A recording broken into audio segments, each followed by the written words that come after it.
Fala, minha gente, pessoal amado do meu coração. Nessa videoaula a gente vai discutir um pouco sobre mudança de estado físico, mudança de estado da matéria. Na primeira videoaula que eu gravei para vocês, eu falei sobre a energia que um corpo recebe ou que ele cede para que ele mude apenas a sua temperatura.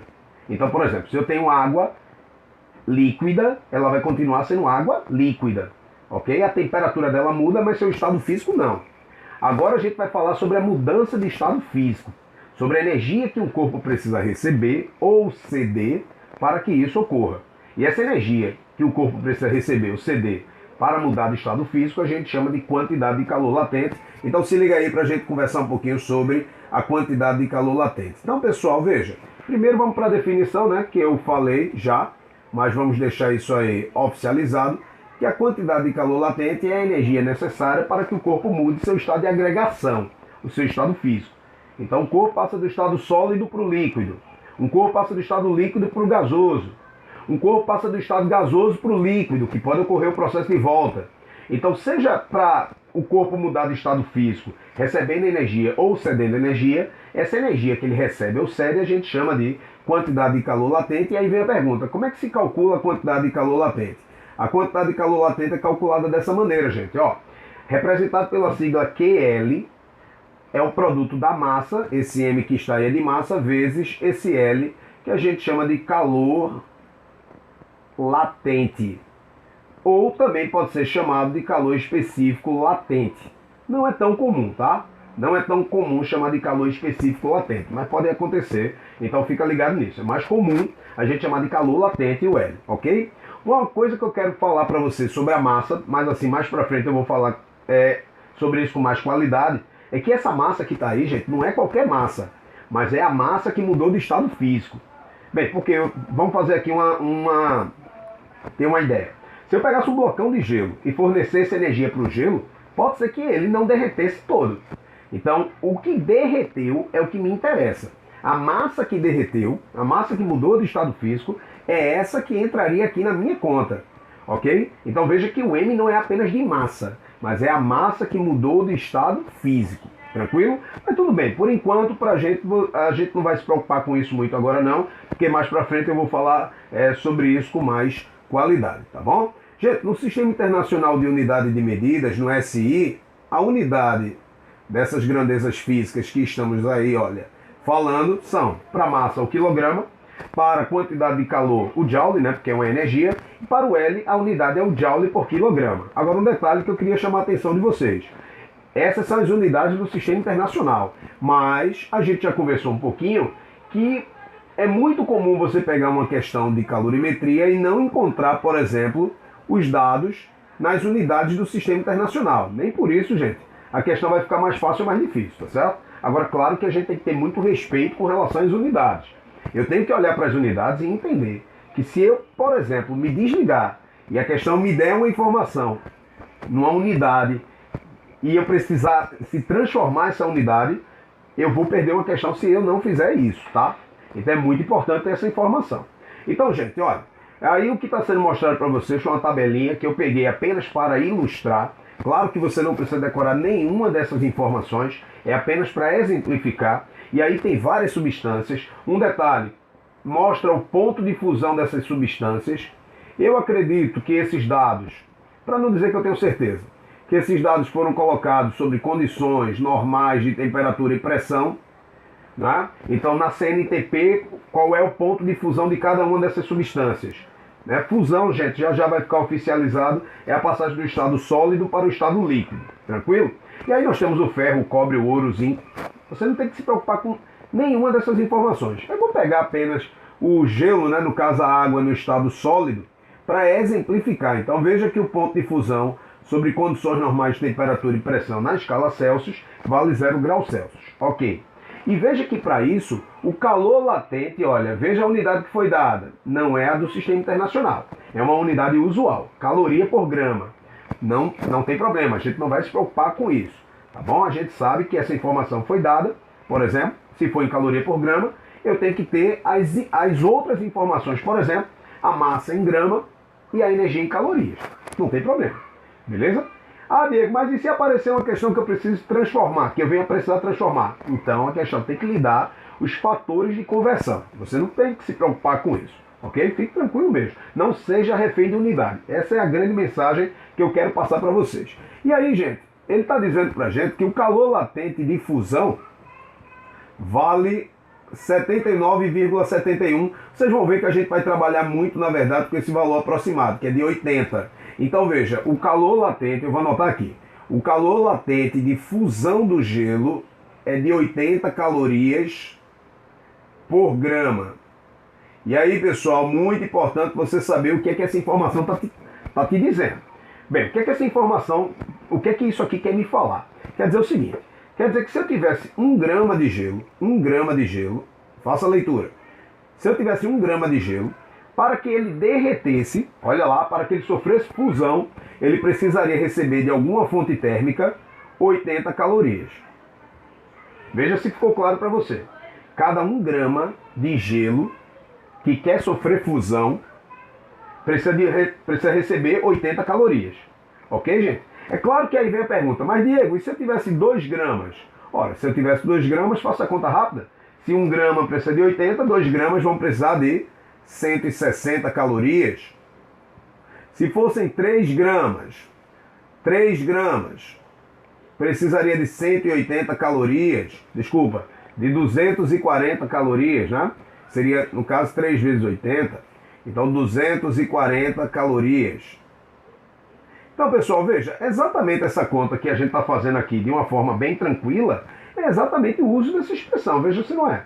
Por exemplo, se a massa fosse de 3 gramas e o L fosse 80, então 3 vezes 80 vai dar exatamente 240 calorias para que os 3 gramas derretessem completamente. Beleza? Então veja que a expressão ela está mostrando exatamente o que a gente precisa fazer numa conta, né?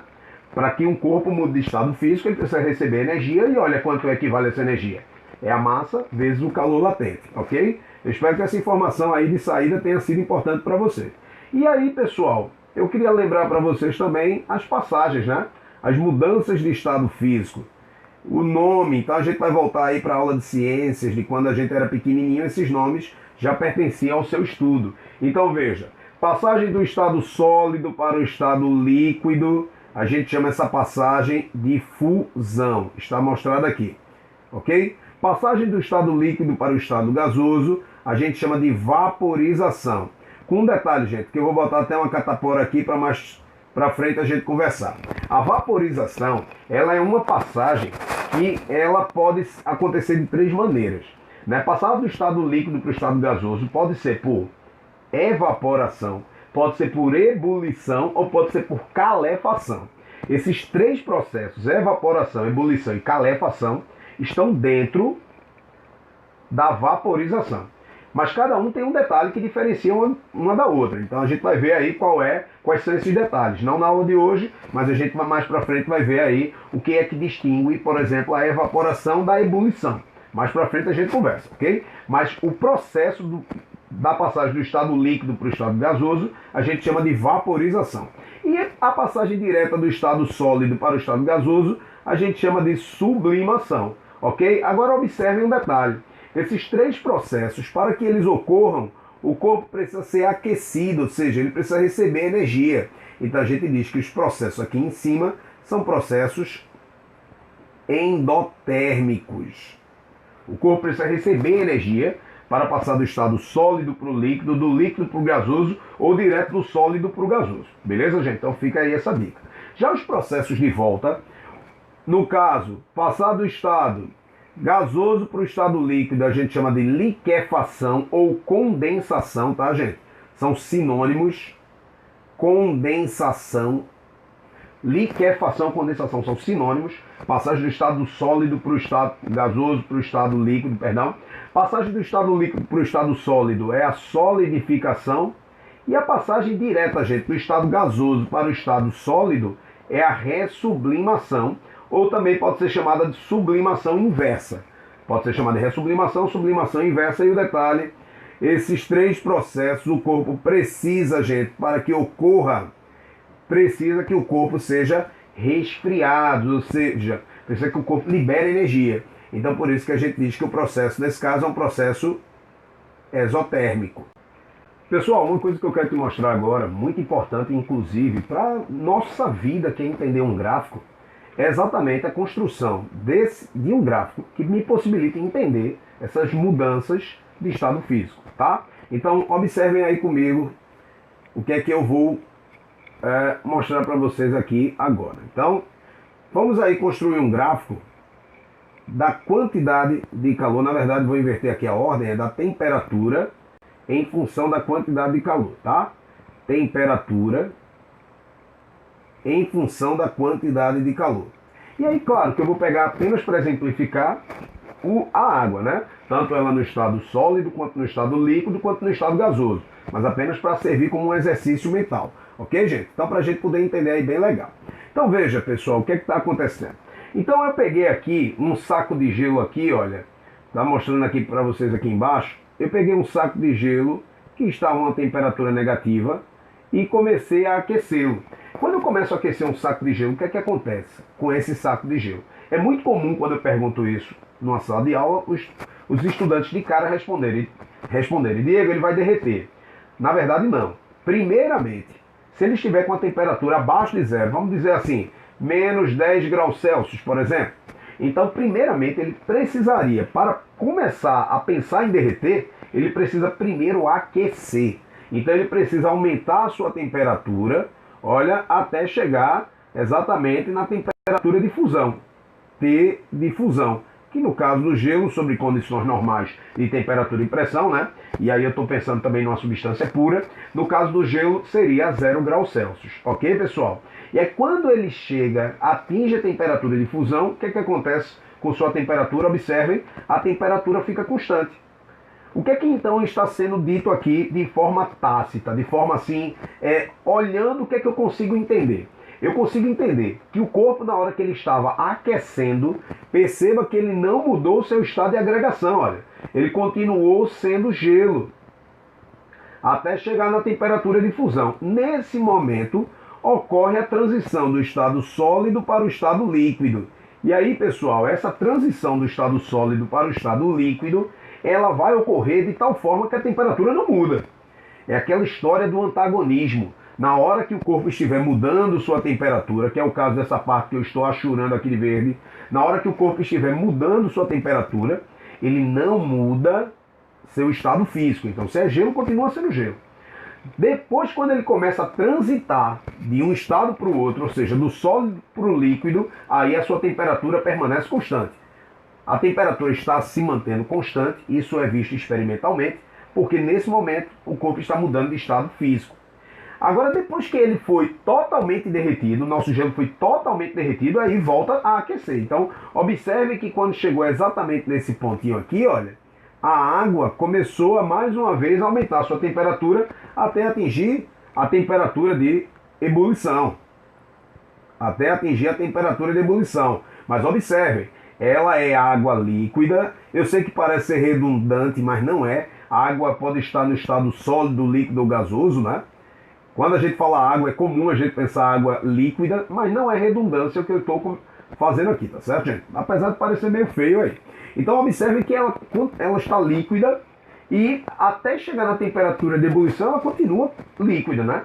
Sob condições normais de temperatura e pressão para a água, sendo uma substância pura, seria 100 graus Celsius, ok? E aí, se eu continuar esquentando, se eu continuar fornecendo energia para esse sistema, o que é que vai acontecer? O nosso líquido ele começa a transitar para o estado gasoso. E aí essa mudança de estado físico, ela acontece de tal maneira que o corpo não muda de temperatura.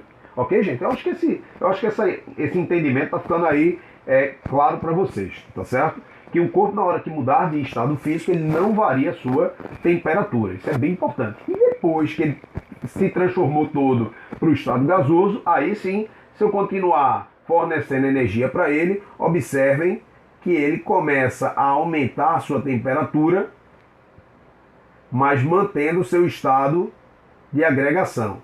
Ok, gente? Então é bem importante a compreensão desse gráfico, você entender que no gráfico da temperatura, em função da quantidade de calor, da quantidade de energia que estamos fornecendo ao sistema, Um corpo, na hora que ele mudar de temperatura, ele mantém seu estado físico. E na hora que o corpo mudar de estado físico, estiver mudando de estado físico, ele não muda a sua temperatura. Então, são coisas antagônicas.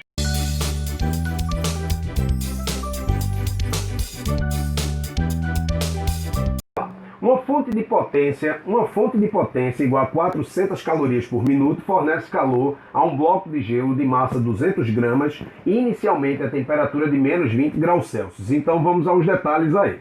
Então primeiro, nós temos uma fonte térmica que fornece uma potência de 400 calorias por minuto, quer dizer que a cada 1 minuto ela fornece uma energia de 400 calorias, ok, gente? Fica deselegante dizer, uma fonte térmica fornece potência. Na verdade, fonte térmica fornece energia. Agora, essa energia, no tempo, a gente chama de potência, tranquilo? E aí ele está dizendo que vai ser fornecida essa energia para 200 gramas de gelo que estão inicialmente a menos 20 graus Celsius. Então, vamos então aqui separar os dados, né? Observe que falando do gelo, eu sempre acho, pessoal, que é importante você construir sua questão dessa maneira aqui, assim, olha, de forma organizada. Nós temos uma massa de 200 gramas, ok? E uma temperatura inicial de menos 20 graus Celsius.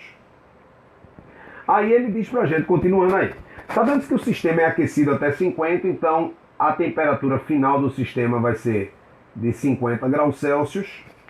Calcule o tempo gasto em minutos para o aquecimento, desprezando quaisquer perdas de energia. Então, pessoal, olha lá o comando da questão, como é importante. Ele quer saber quanto é o tempo gasto, e olha a unidade, em minutos, tá bom, gente? Então está feita a pergunta. Eu quero saber quanto tempo eu vou precisar para pegar minha pedra de gelo a menos 20 graus e levá-la até 50 graus. Tranquilo? Bem, seguinte. Vamos anotar ainda aqui mais uma informação, que é a potência da nossa fonte, né? 400 calorias por minuto. E aí, pessoal, olha as informações que foram dadas também, ofertadas também na questão. O calor específico do gelo, 0,5 calorias por grama grau Celsius. O calor latente de fusão do gelo, 80 calorias por grama. E o calor específico da água, de 1 caloria por grama grau Celsius. É aquela coisa que toda questão precisa te informar. Você não precisa decorar nenhuma dessas informações, tá bom? Gente, o que a gente vai resolver? O que a gente vai fazer nesse problema? Pois bem, se eu quero saber quanto tempo eu vou gastar para aquecer esse sistema, então primeiro lembrar que potência vai ser a energia necessária, a energia que é transferida, né, pela fonte para um determinado intervalo de tempo. Então vai ser por aí que a gente vai calcular o tempo necessário para aquecer o nosso gelo de menos 20 até 50 graus, beleza? Essa energia você se lembra que a gente chama de quantidade de calor. Afinal de contas, estamos falando da potência térmica. Só que nesse caso agora, essa quantidade de calor é a quantidade de calor total. E por que eu estou fazendo essa ressalva?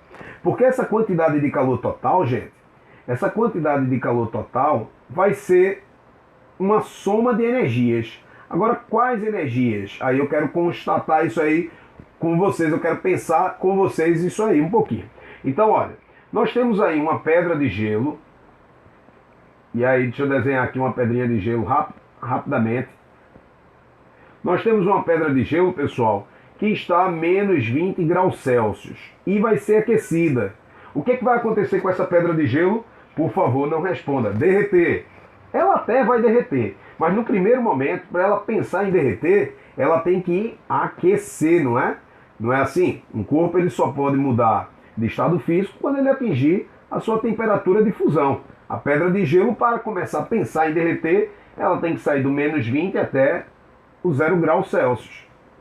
E aí, gente, na hora que ela atinge 0 grau, ela agora continua recebendo energia da fonte térmica, só que de tal forma que ela começa a passar do estado sólido para o estado líquido. Então agora vai haver uma transição de fase.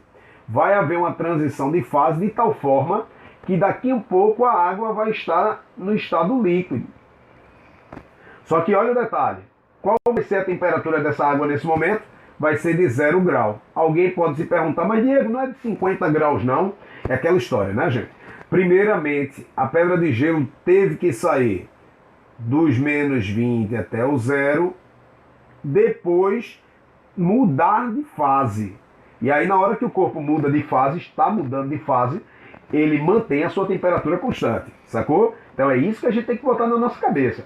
Ele está transitando, passando do sólido para o líquido, beleza. Então se ele estava a 0 grau, ele continua a 0 grau. A temperatura permanece constante. Agora sim, como a fonte térmica continua a fornecer energia, então o que vai acontecer, pessoal, é que essa nossa água, agora, ela vai conseguir atingir a temperatura que nós queremos na questão, que no caso é de 50 graus Celsius. Então veja se você consegue compreender aí que eu não poderia falar logo assim de um pulo, sair a temperatura do gelo de menos 20 até 50 graus. Por que a gente não pode fazer logo esse pulo? Porque durante o processo há uma mudança de estado físico. Nesse caso, o gelo está passando do estado sólido para o líquido e está sofrendo fusão, ok? Então, as energias necessárias para que isso ocorra, para que tudo isso possa ocorrer, são a quantidade de calor sensível quando nós temos aí gelo ainda, né? A quantidade de calor latente de fusão, porque estamos falando de uma mudança de estado físico, e a quantidade de calor sensível agora da água, né? Que é proveniente do derretimento do gelo. Beleza? Então essa quantidade de calor total que eu coloquei aqui, pessoal, é por isso que é muito importante a gente ter essa calma, tá, gente? É a quantidade de calor sensível do gelo, mais a quantidade de calor latente de fusão, mais a quantidade de calor sensível da água. Então, calculando cada uma dessas energias, nós vamos poder depois substituir lá na expressão da potência e poder determinar quanto tempo se passou. Então, vamos fazer esse cálculo. Eu sempre gosto de calcular separadamente, tá bom, gente? Então, a quantidade de calor sensível do gelo é a massa do gelo, vezes o calor específico do gelo, vezes a variação de temperatura do gelo. Então, vamos substituir os valores. A quantidade de calor sensível do gelo vai ser igual à massa de gelo, que é de 200 gramas. Lembre-se que as unidades, pessoal, a gente tem que observar, né? Então veja que aqui está em gramas, mas não tem problema. Por quê? Porque o calor específico do gelo também está em caloria por grama grau Celsius. Olha que legal. Então eu não preciso me preocupar com isso, tá certo? E minha resposta, óbvio, vai sair em calorias. Então, meia caloria por grama grau Celsius, que foi o que a questão deu. E a variação de temperatura, cuidado, gente, para não querer dizer: ah, Diego, já sei, vai ser de menos 20 até 50. Não, pessoal. A gente tem que fazer as coisas por etapas. Então, na verdade, a variação de temperatura do gelo foi de menos 20 até 0. Então, seria a temperatura final, que é 0, menos 20. Né? Eu estou colocando aqui bem devagar para você poder entender, né? Os professores de matemática iam ficar loucos aqui se eu botar esses dois parênteses, mas tudo bem, não tem problema aqui. A nossa aula é de física, tá certo? Então, ó, menos com menos vai dar mais aqui. Então, no final vai ficar 200 vezes meio vai dar 100, vezes 20 vai ser igual a 2.000 calorias. Então, para que a substância gelo consiga chegar a 0 graus Celsius, ela precisa receber 2.000 calorias, ok? Vamos agora ver a quantidade de energia para que o gelo sofra fusão. Então, quantidade de calor latente de fusão é a massa do gelo que derreteu, que no caso foi todo, né? Vezes o calor latente de fusão. A massa do gelo, beleza, a questão nos deu. Foi 200 gramas. E o calor latente de fusão foi uma das informações também que a questão nos ofertou, olha. 80 calorias por grama. Observem que eu não vou precisar fazer nenhuma mudança de unidade. Está todo mundo em casa, está tudo certo, está tudo ok. Então, 200 vezes 80, isso aqui, pessoal, vai ser igual a uma quantidade de calor latente de fusão de 16.000 calorias. E aí, agora só falta a gente calcular a quantidade de calor sensível da água, não é? Sensível da água. Vai ser a massa da água vezes o calor específico da água vezes a variação de temperatura da água.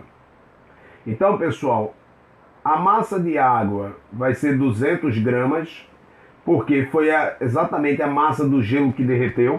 Alguém sempre fica naquela sensação, na vontade de perguntar, Diego, mas vem cá, quando o gelo, por exemplo, derrete, ele não, um pedaço não pode vaporizar, não pode a massa ficar menor do que o do gelo que derreteu? Claro que pode. Agora, o que se perde, vamos dizer assim, é tão pequeno, gente, é tão desprezível, que praticamente se eu tiver 200 gramas de gelo e derreter, eu vou ter 200 gramas de água. Então a gente não vai se preocupar com isso não. Se eu tiver 100 gramas de gelo e derreteu, eu vou ter 100 gramas de água. 1000 quilogramas de gelo, 1000 quilogramas de água. Beleza? Então será assim pra gente. Vezes o calor específico da água que foi dado no início da questão, que é 1, ok? E a variação de temperatura, gente, mais uma vez eu vou até mostrar para vocês. A variação de temperatura da água foi de 0 grau até 50 graus, tá, gente? Porque é nesse momento que ela é água no estado líquido. Então a temperatura final, que é 50, menos a inicial, que é 0. Muitas vezes a gente quer colocar de inicial menos 20. Por favor, não cometa esse equívoco, ok? E aí, substituindo, a quantidade de calor sensível vai ser igual a 10.000 calorias. E aí agora, gente, o que é que a gente faz? A gente soma todas as energias para a gente poder terminar, então, a nossa continha. Então, a quantidade de calor total foi exatamente a soma de 2.000, que foi a quantidade de calor sensível do gelo, mais 16.000, que foi a energia necessária para mudar de estado físico, mais 10.000, que foi a energia necessária para que a substância mudasse, no caso a água mudasse a temperatura de 0 até 50 graus Celsius, ok? E aí, fazendo essa conta, então teremos uma quantidade de calor total de 28.000 calorias. Essa foi a energia que a fonte térmica forneceu. E como queremos calcular o tempo, agora só é substituir na primeira expressão. Potência é igual à quantidade de calor total, toda a energia que eu dei para a substância mudar de estado físico e de temperatura também no caso. Lembre-se que a potência foi de 400 calorias por minuto. 400 calorias por minuto. Como aqui também está em calorias, ok, não tem problema. E não esqueça também que eu quero saber quanto vale o ΔT em minutos. Então a questão, realmente ela estava doida para me ajudar, né? Vai ser igual a 28.000. E aí, fazendo essa continha, pessoal, simplificando 2 zeros com 2 zeros aqui, e aí dividindo 280 por 4, nós vamos então encontrar que a resposta vai ser igual a 70 minutinhos. Foi o tempo que demorou para que toda aquela pedra de gelo pudesse ser aquecida, depois derretida, depois já, agora no estado líquido, pudesse aquecer mais uma vez e chegasse até os 50 graus, tá bom? Beijo muito forte no cérebro de vocês, muito obrigado por tudo, até a próxima.